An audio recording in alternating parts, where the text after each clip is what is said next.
कुंडली में ये जो भाव होता है ये सप्तम भाव होता है। ये आपकी मैरिज के बारे में बताता है। इसके अलावा हम लोग नवमांश चार्ट को या D9 चार्ट को भी मैरिज के लिए देखते हैं। ये यदि लगन कुंडली है तो सप्तम भाव से हम अपने लाइफ पार्टनर के बारे में देखते हैं।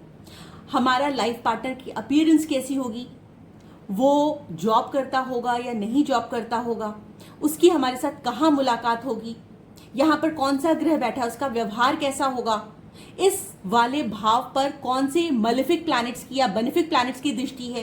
इन सारी चीजों पर बहुत सारी हमारी जीवन साथी के एस्पेक्ट्स निर्भर करते हैं।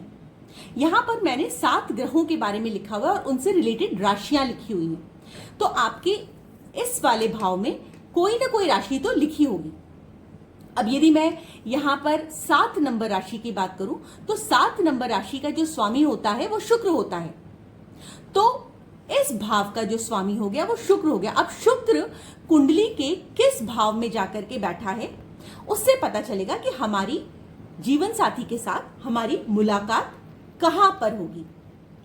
यदि आपका ये जो शुक्र है वो यहां पर जाकर के बैठ गया, 7 नंबर शुक्र को डिनोट करता है, तो शुक्र आपका फर्स्ट हाउस में जाकर के बैठ गया तो कहीं ना कहीं वो इस वाले भाव को दृष्टि करता है।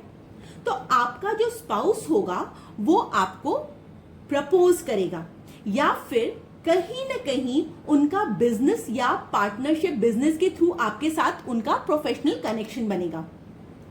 आपका उनके साथ जो प्रोफेशनल कनेक्शन बनेगा वो काम के थ्रू बनेगा, ठीक है, क्योंकि ये जो भाव होता है ये आपके बिजनेस का होता है।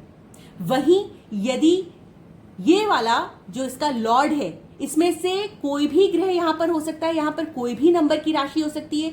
अब यहां पर कौन सी राशि लिखी हुई है, मान लिया यहां पे 10 नंबर की राशि लिखी हुई है, तो अब आप देखिए कि शनि आपको कहां पर दिख रहा है। यदि यहां पर 9 नंबर की राशि लिखी हुई है तो देखिए आपको गुरु यहां पर कहां लिखा हुआ दिखाई दे रहा है। यदि यहां पर बुध लिखा हुआ है तो 3 और 6 नंबर में से देखिए कि कहां पर आपको बुध दिखाई दे रहा है। तो उसी प्रकार से आप कोई भी यहां पर राशि लिखी हुई, मैं अब आपको प्लेसमेंट बताने जा रही हूं कि यदि यहां पर इनमें से कोई भी प्लैनेट लिखा है वो आपको कुंडली के 12 में से 12 भावों में से कहां पर जाकर के प्लेस दिख रहा है। तो अभी मैं यहां पर आपको सिर्फ शुक्र का एग्जांपल लेकर के बता रही हूं। तो यदि आपका शुक्र यहां पर बैठा रहेगा तो हो सकता है कि आपका लाइफ पार्टनर आपको प्रपोज करे। यदि आपका जो शुक्र है वो यहां पर जाकर के बैठ गया तो आप ये जो फैमिली होता है, ये जो भाव होता है, ये कुटुंब का भाव होता है, ये आपकी इमीडिएट फैमिली होती है।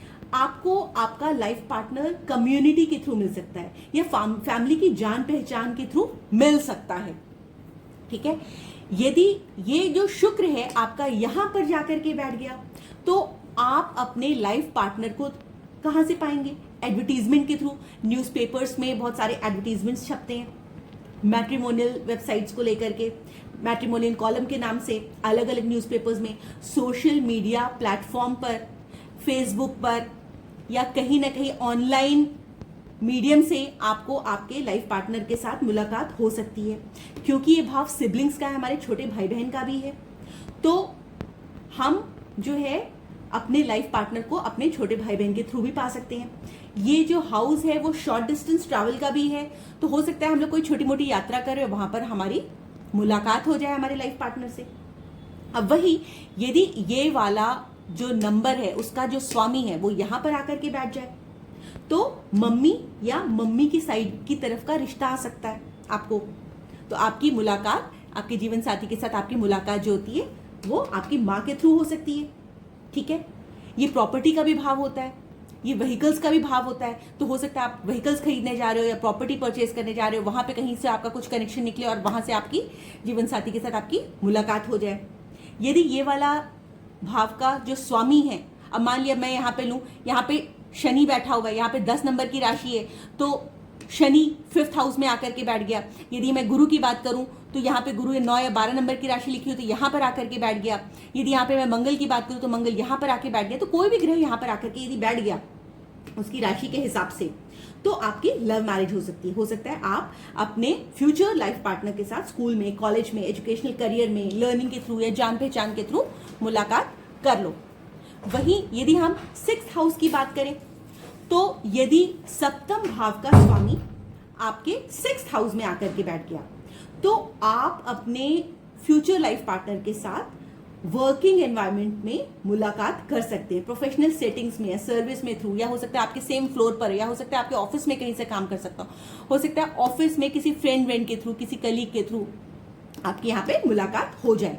ठीक है, यदि हम यहां पर बात करें तो यदि इस वाले भाव का स्वामी यहीं पर बैठा हुआ है तो आप कोलैबोरेट वेंचर्स के थ्रू अपने पार्टनर से मिल सकते हो, बिजनेस पार्टनर के थ्रू मिल सकते हो। यदि ये वाला भाव का स्वामी यहां पर आकर के बैठ गया तो आप अनएक्सपेक्टेड कनेक्शंस के थ्रू मिल सकते हो।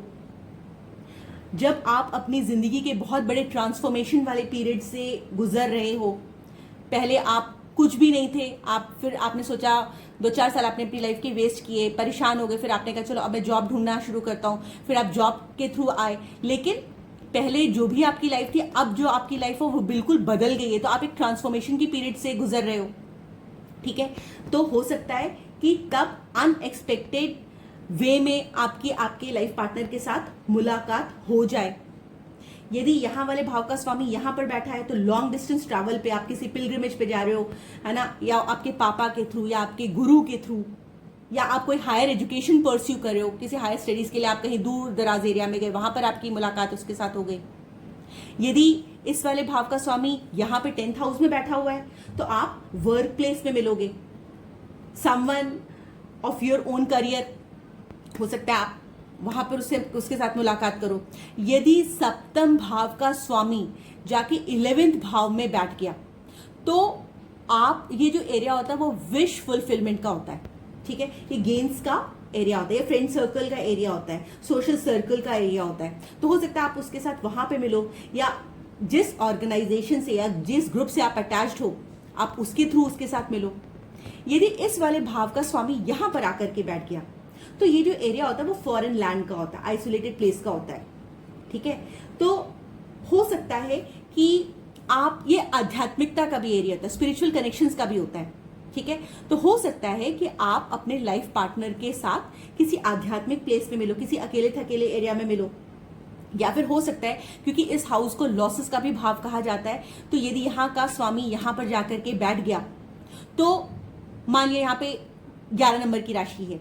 ठीक है, और 11 नंबर की राशि का स्वामी कौन होता है? शनि होता है। तो शनि जाकर के यहाँ पर बैठ गया। अब शनि क्या है? रूखा सूखा प्लैनेट है, तो हो सकता है शादी के टाइम आपका पार्टनर आप में इंटरेस्ट ना दिखाए, है ना, लेकिन क्योंकि कनेक्शंस बनने हैं तो शनि यहां से बैठ करके इस वाले भाव को देख रहा है। ये आपके कुटुंब का भाव है, तो कहीं ना कहीं कुटुंब के थ्रू भी आपका कनेक्शन उसके साथ होगा। बहुत सारे पैरामीटर्स होते हैं, ये मैंने आपको सिर्फ एक छोटा सा पैरामीटर बताया कि शादी से पहले हम कैसे पता कर सकते हैं कि हमारे जीवन साथी के साथ हमारी मुलाकात कहां पर होगी।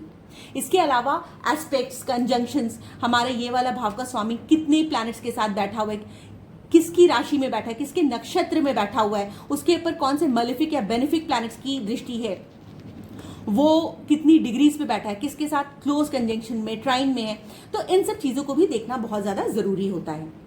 तो यदि आपको भी अपने बारे में पता करना है तो ये वीडियो पढ़िए, समझिए, रिपीट करिए, आपको बहुत सारी चीजें क्लियर होंगी। यदि आपको कंसल्टेशन चाहिए तो please call on my number आपको डिस्क्रिप्शन में मिला रहेगा। और जो भी लोग अपने जीवन साथी को लेकर के अपने माइंड में बहुत सारे क्वेश्चंस रखते हैं, उनके साथ भी ये वीडियो शेयर करिए। Thank you so much for watching.